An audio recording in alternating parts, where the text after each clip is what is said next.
పరిపాలన అయితే బెటర్ అండి, ఆయనకని నేను బెటర్. ఏమండి ఫ్రీ బస్ అది అనవసరం అండి, నాకు తెలిసి అయితే ఫ్రీ బస్ అనవసరం.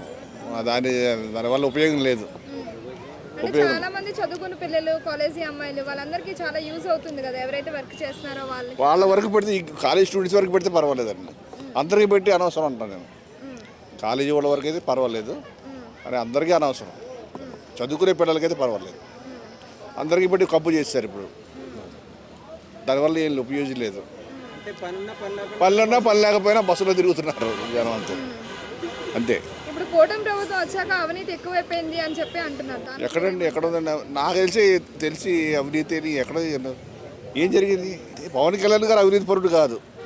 యాక్చువల్గా మేము పవన్ కళ్యాణ్ చూసే ఓటేసాం కూటమి ప్రభుత్వానికి. ఎందుకంటే ఆయన గత 20 ఏళ్ళు చూస్తున్నాం. ఆయనలో నీతి నిజాయితీ అన్నీ ఆయన 20 ఏళ్ళు చూస్తున్నాం మేము. ఆయన ఎటువంటి మనిషి అందరికి తెలుసు. మేము ఆయన చూసి చంద్రబాబు నాయుడు కొట్టేస్తాం, కానీ చంద్రబాబు నాయుడు చూసి పవన్ కళ్యాణ్ కొట్టేలా. ఎందుకంటే 20 ఏళ్ళని చూస్తున్నాం. వాళ్ళు ఏంటి, వాళ్ళ ఫ్యామిలీ ఏంటి మాకు అందరికీ పరిచయం కాబట్టి ఆయన చూసే ఓటేస్తాం మేము. పవన్ కళ్యాణ్ గారిని చూసి చంద్రబాబు నాయుడు కొట్టేస్తాం, కానీ చంద్రబాబు నాయుడు వాళ్ళ ప్రేమతో ఓటేయలేదు. ఎందుకంటే తెలుస్తుంది కదండి ఏం సంపాదించుకోండి. పవన్ కళ్యాణ్ గారు ఏం ఒక రూపాయి చూపించండి ఆస్తి. ఆయనకు పలానా దగ్గర ఇల్లు కొన్నాడు, పలానా దగ్గర ఆస్తులు ఉన్నాయి, సింగపూర్లో ఈ హోటల్ కొన్నాడు. పవన్ కళ్యాణ్ గారు ఎలిగేషన్ ఉందా? ఒక ఎలిగేషన్ ఉంటే చూపించండి. ఏం లేదు. ఆయన ఇచ్చే మనిషే కానీ తీసుకునే మనిషి కాదని అందరికీ తెలుసు. ఇది ఓపెన్ సీక్రెట్, అందరికీ తెలిసిన విషయమే. పవన్ అది చెత్త సార్, అది చెత్త ఆలోచన. అది ఏమి లేదు సార్. మావిగాన్ అంటే ఏంటంటే పెట్టుబడులు రావండి. మేము చూడండి, అక్కడ బిల్ పాస్ అయిన రోజు మావిగానని పెట్టాడు. అంటే ఏంటి, దీని అర్థం ఏంటి? పెట్టుబడిదారులకు హెచ్చరిక పంపాడు. అరే పిచ్చబొండా కొడగలారా, మీరు పెట్టుబడి పెడితే పోతాయి, అన్నీ వెనక్కి పోతాయి, నాశ అయిపోతారని హెచ్చరిక పంపాడు తప్ప మావిగాన్ వల్ల ఆయనకి తెలుసు ఉపయోగం లేదని మాకు తెలుసు, అందరికీ తెలుసు. కాకపోతే పెట్టుబడిదారులు భయపడతారని చెప్పి అమరావతి మీద పెట్టుబడి పెట్టడానికి ఇలాంటి విష ప్రచారాలు ఇవన్నీ.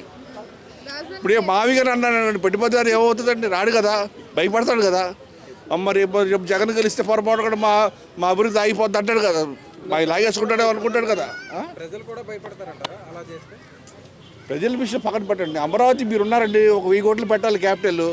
మళ్ళీ రేపు జగన్ వస్తే పోతాయని భయం కదా మీకు. ఎలా పెడతారు మీరు? అందుకే ఆ రోజు బిల్లు పాస్ అయిన రోజే తెలివిగా ఏం చేశాడు, ఇక్కడ బిల్లు పాస్ అవుతుంది, అక్కడ మావిగానని అనౌన్స్మెంట్ చేశాడు. అంటే ఇది ఒక రాజకీయ చిత్రత, పెట్టుబడిదారు రాకుండా చేశాడు. అమరావతి అండి, ఇంకా ఫిక్స్ అండి. అమరావతి మా రాజధాని, ఆంధ్రుల రాజధాని అమరావతియే. ఇంకా అందులో ఎటువంటి అనుమానం లేదు.